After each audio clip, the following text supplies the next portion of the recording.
Hello, and we are officially at the fifth episode. So I want to welcome you all back to Couch Talks with C. My name is Shonice, and this is my journey of my new podcast. So when I first began this journey, I had planned how many episodes I expected the first season to have. So ideally, this would have been like the halfway mark. So I wanted this to be the episode that spoke on accepting my journey and accepting growing and where I am and what's to come, and learning to love the new versions of myself. All right. So first I want to start by saying that sometimes God will place you in a space that feels uncomfortable just to force you to grow. It may feel lonely, even unfamiliar, but it's not to break you, yet to shape you. All right. So, as you all know, or most of you know, I left home in 2017 and started my journey in college. But before that, I was a child who grew up in the church. I was an usher, I was an acolyte, I was on the choir, praise dance team, you name it. I did it all. As I grew into my teenage years, the consistency of me going to church slowed a little. And I mean, it was for many different reasons, not just me saying, hey, I don't want to go to church no more, but I was a part of different things in school and I was doing things on the weekend. And it's just like my focus changed, but I always kept that relationship with God. Whenever I left for school, I was not going to church consistently. And I remember going off to school. You have to know that coming from a small hometown, I had friends who I had been in school with since preschool. I was never in a store and not at least bumping into one or two people that I knew, whether it was someone that I went to church with, whether it was a friend of a friend, a classmate, a family member. It was always a comfortable area to be in because I knew, at least it felt like I knew everyone. But we all know that wasn't the case. But going off to school almost 2 hours away, I was set on a journey where I had to relearn everything that I knew. You know, those values that I grew up with, those morals that were placed in me, they were there. But you have to realize when you go to other places, things are tested. So, I get up there and my mom and them, they're preparing me, to leave me. And on the way up there, I'm not thinking of that. I think I'm just so excited that, dang, I'm really like, I'm going away from home and I'm about to start this college journey because, it's just an exciting time of your life. But once they packed up everything and we set everything up and they gave those final hugs and those goodbyes, nothing in my room mattered anymore. Those snacks I had bought, those decorations that were in my room, those things like had become null and void because I was like, okay, now what? I'm in a place where I know almost no one. I had family that was probably like 30 minutes, maybe 25 on a good day, outside of where I was. But as far as someone being right there and holding my hand along the way, it just was no longer the case. So I'm like, okay, like I really have to find my own village here. And I think whenever you move into a space of like growing, whereas going to college, it was a growth point for me. At 18, I felt like college was my only option. I thought school was the only thing that would allow me to better myself. Growing up, I now understand that it's many different routes that I could have taken, but I took the one that at the time, that's the one I needed to be on. So instantly, I'm like, okay, my mouthpiece is probably going to be the thing that is going to allow me to connect with people the best, just because I know how to speak with people and easily make a connection. So after we moved in, number one, I was in a co-ed dorm, and I was in a dorm that was meant for juniors. It was either for juniors or sophomores. So I'm like, okay, I'm already in a space that I don't have no business being in.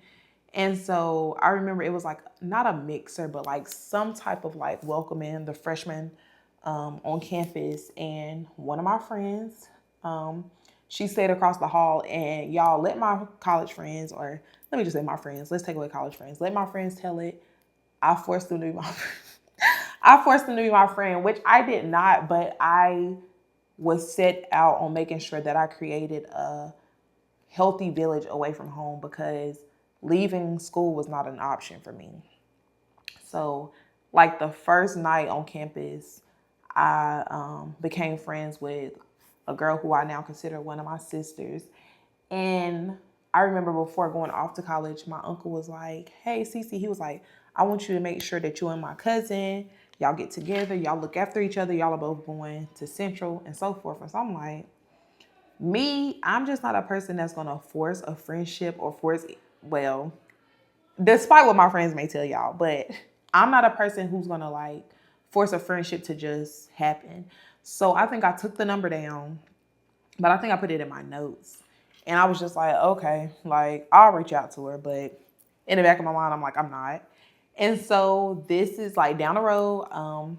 I met my other friend. I think me and her started hanging like the end of fall semester, like early spring. And everything was consistent. So all of us, like, we done created a whole little group. It's me, my friend, her. We done made her suite mate a friend.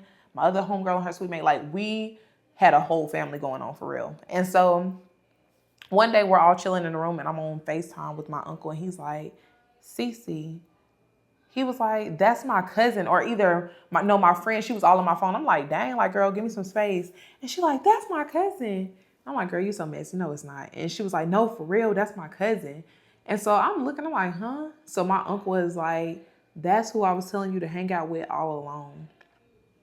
So, I'm feeling stupid. I'm like, not the person that, he wanted me to make connection with, I actually have been friends with for almost 6 months going on now. And so I say all that to say, whenever I stepped onto campus, it was unfamiliar, but I knew that I started the journey for a reason. And I knew that growth opportunities were there and that God was not going to place me somewhere and leave me stranded in something that was unfamiliar for too long. And so I also wanted to highlight that sometimes people will give us small gems or tools to help us along the way, and it's up to us whether we take them or not. My uncle gave me a perfect connection, and I left it alone. Whole time it was already ordained, it was already meant for her to be my friend, for her to be a part of my journey the whole time. So sometimes we block blessings that people actually are giving us freely, something that was placed on their hearts that they may have felt like may help you along. And sometimes we just block it just because of a pride thing. So going on into my college journey, I remember freshman year was coming to an end. My whole life I've done band. I started band in sixth grade. As winter guard because that's what they had in middle school. I started as winter guard and, I did it into high school. And whenever I left for college, I had no intentions on joining anything. Like, I was just like, y'all lucky for me to just show up type of thing. And so I remember me and one of my classmates from high school, we were talking and me and her were so stuck on like, okay, we got to do something our sophomore year. Like, we have to like continue to build our village. Like, we have to do something that's going to keep us on our P's and Q's. And y'all, I think we might have been in like the library that day. And it was like raining cats and dogs. This how determined we was. It was raining cats and dogs. I don't remember if tryouts had stopped or not for the flag team, but me and her literally ran. I don't know how fast we was running because I'm not around there, but we literally ran, like darted to the band room. And I remember like we pretty much just gave a whole spiel on why we felt the need to be a part of the flag team, X, Y, and Z. And so, long and behold, the flag director, she believed in us just enough to allow us to like not become a part of the team, but at least, show effort and give her some type of ideal of what we had to offer. And so we ended up becoming a part of the flag team. I will always tell anyone being a part of band provided so much structure to my life. I mean, granted, I was doing it from the age of what, 11, 12, from like 12 up until I was 20. So, I mean, that's a long time. Like, that's a nice little portion of my life that was dedicated to band. It helped me understand discipline. It helped me to recognize my weaknesses, the things that I was strong at, working on confidence, building bonds, and understanding family and the importance of teamwork. It just brought so many different values to my life that already meshed well with my beliefs that I already had. So, band was another highlight of my college career. So, I was still feeling like I was I wasn't into everything that I needed to be in to help better shape me, I guess I'd say. So again, I'm still saying how, I grew up in the church, and how am I away and God is providing all these things to me, but outside of just regular talking to him regularly, oops, but outside of that, I still was not giving him my full undivided attention. So I was like, okay, I'm gonna join the choir. If y'all know me, I'm always doing too much. I'm always doing too much. Like, being a part of band, trying to have a social life, and then on top of that, trying to add on choir. Like, girl, what? But I'm not gonna lie. In college, I just felt like I could do anything at that point. So I joined choir, and I remember showing up. It just was an instant feeling of like home. And I'm like, wow, like it all made sense. And so joining choir, it showed me that I had to find a way back to who I was and to that foundation that was installed into me very young. And I always tell people that regardless of what your beliefs are, whether you believe in God or whatever it is, not here to convince anyone of anything, but whatever your belief is, growing up is one thing whenever you're being taught this is what this household believes in. But when you step away to an unfamiliar place that may test your beliefs or may, pull you away from certain things, it is up to you to learn it all over on your own. Joining choir made me really dial back and like understand my gratitude and my understanding for what I believed in, and knowing that any and everything that I've ever embarked on has never been on my own doing.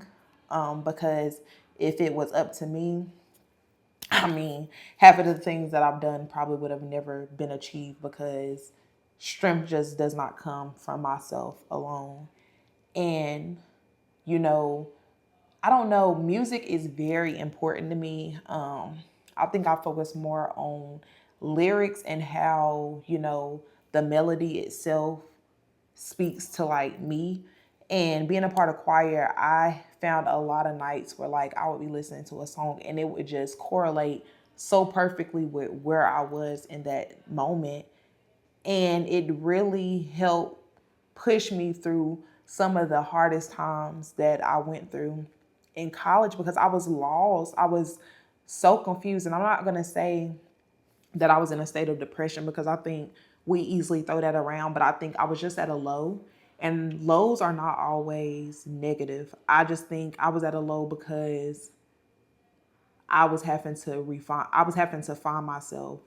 And the pieces of me that I was finding, they did not mirror the person I was before I left home. And so, that can be scary. And so going into that space, I'm so glad that I took the time out to put myself in positions to test what was what was not what was old to me, but the very reason on why I was there. But if anybody knows my whole journey in college, I'm sure I cried every single day. Like when I say every day, it was always a night or always a day where I was being dramatic about something. Literally, I'm sure my family believed I was going to drop out because I cried so much. I questioned God. And I know, they tell us that we're not supposed to, but sometimes it's just like, I don't like this feeling, like, and you be ready to quit something. And that's kind of how that space was. And so I want to connect that to life itself, learning to, take accountability for, I've set out to do this and I'm going to have to let go of whatever no longer serves me. So setting boundaries doesn't always mean rejection, but it's often protection. So in a sense of, where you're trying to gain a degree or you're trying to gain a certification, you're wanting to buy a home or anything that you're wanting to do, boundaries have to be set. People always believe that boundaries are like for relationship basis or whatever the case may be, but you have to set boundaries with yourself too.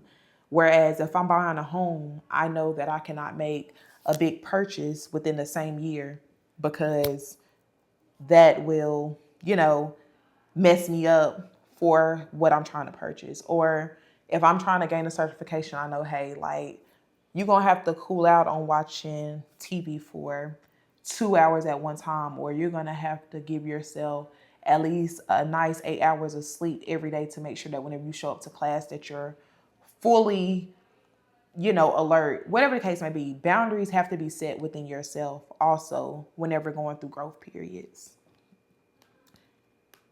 So myself, although I'm in a place of growth, it's funny how life has a way of reminding you of old ways that you had just to remind you why the change was needed all along. So never get it confused whenever someone is like in a state of growing themselves, that it just means that they're so much better. No, I am better than who I was yesterday or who I was 3 seconds ago, but reminding you that although I'm growing, I'm not perfect by a long shot.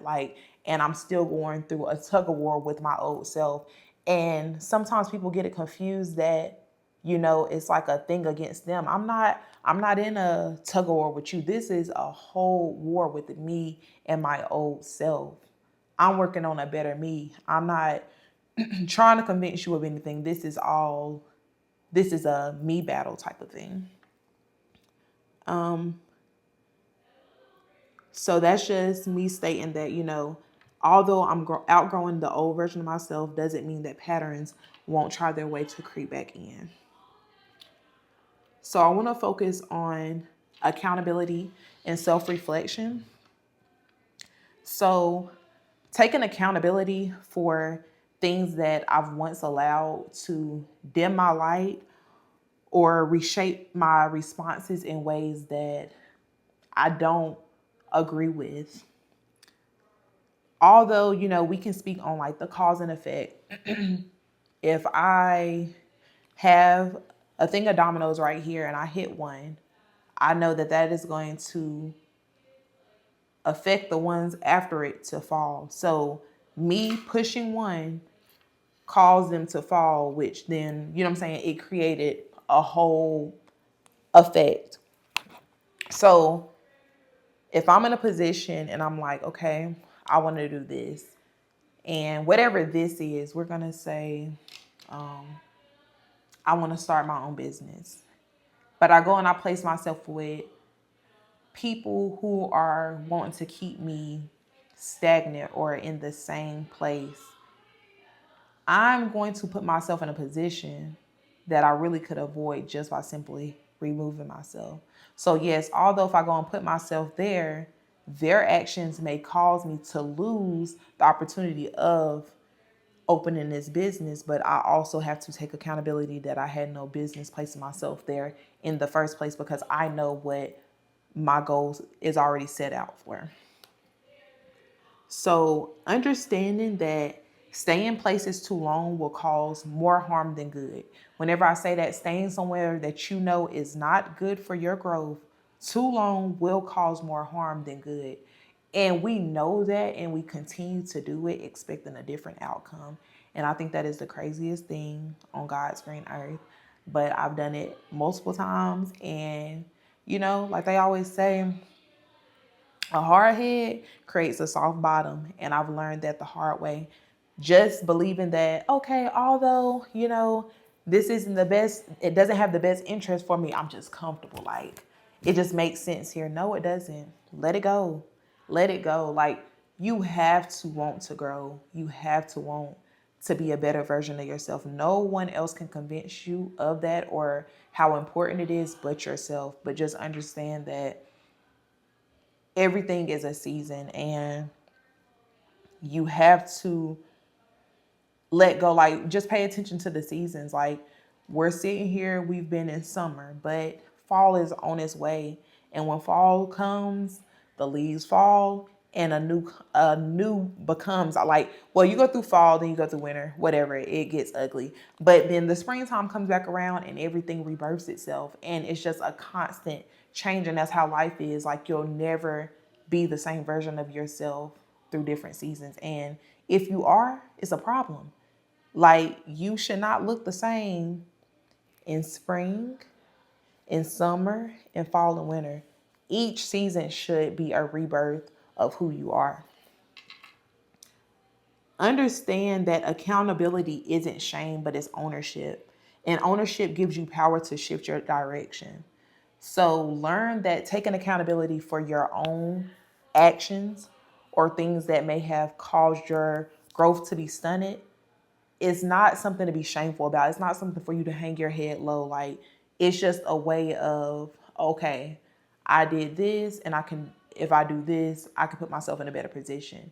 But oftentimes when you hear the word accountability, like, everybody just, their guard goes up. You have to take accountability for everything. You can't expect other people to, and you're not doing it for yourself. Like, this season, I need everyone to focus on you. Like, focus on you. Nobody else matters right now. I personally, one thing I am loving about this version of myself, that I am learning to be selfish. And when I say selfish with my space, it's in a life-giving way, because protecting my own energy means that I'm allowing myself the full ability to bloom in the right way. I've always struggled with being selfish just because I felt like it was a mean thing, or, choosing what I wanted to do or what made me happy. Like, I've always cared about how it would affect others, but if I'm not doing it in a negative way, in a negative light, and that's just not who I am, then I know that it's doing something for the betterment of myself can only bring love and light to those around me. Because if I'm happy with where I am, and if I'm moving in a direction that will make me my best self, it will also allow me and the connections that I have to grow in a healthy manner. So, relearning to love yourself. I'm mapping my way back to myself, relearning my beliefs, morals, and things that I hold as values in my own life without the help of past experiences. So, like I spoke on, going off to college and having to find my way back to those things that I had learned as a child growing up, but I had to find it in different lights, in different sparks along the ride in college. And it looked different. The people were different, and the environment was a totally different experience, but those core values never left me, and it's what shaped my experiences. There is so much beauty in loving each part of yourself, all while letting go of the parts that no longer serve you. So, although, you will see these different parts of yourself, showing up, like, like they say, you might look in the mirror and sometimes you don't recognize yourself. That is okay. Like, as long as your heart remains the same, as long as your values, your morals, they still embody your beliefs from way back whenever, it is okay for your physical and your mental sense not to look like what you once knew. You want that. You want to be different. You want to be able to look back and see the growth that has occurred so far. And also learning to let go of the old versions of yourself without resentment, just gratitude, because those past selves carried you to this very moment. So I want to leave you with these things. For encouragement, I want you to understand, don't be afraid of the unfamiliar. Sometimes the very place that feels uncomfortable is the soil God uses to grow you. Grant yourself the time you owe yourself. Be protective of your space, honor your boundaries, and fall in love with the new version of you that's blooming in this season. And a quote that I read from Brene Brown is, if you own this story, you get to write the ending. So in this season of growth, this is your book. Like, you're writing your own chapter. So don't allow anyone else's thoughts or beliefs to affect the goal that you have set out for yourself, and allow yourself the opportunity to become the very best version of yourself. So I want to thank you all for coming back to the couch, and I will see you all next week on Couch Talks with C. Later.